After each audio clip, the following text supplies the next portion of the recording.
Аятал Курси бул Кур'андын эң улуу аяты. Анткени Алла Тааланын сыпаттары, Алла Тааланын затыны, ошо Аллага тиешелүү, акыйдага, таухидке тиешелүү бул өзүнүн ошо мазмунду камтыган аят. Пайгамбарыбыз буну бул улуу аят деп айткан.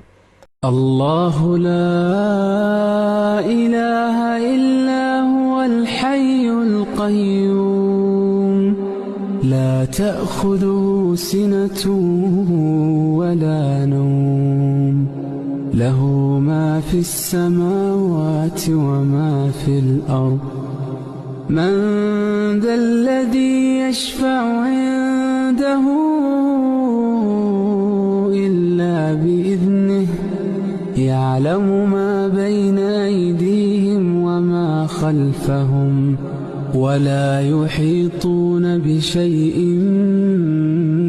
من علمه إلا بما شاء وسع كرسيه السماوات والأرض ولا يؤوده حفظهما وهو العلي العظيم.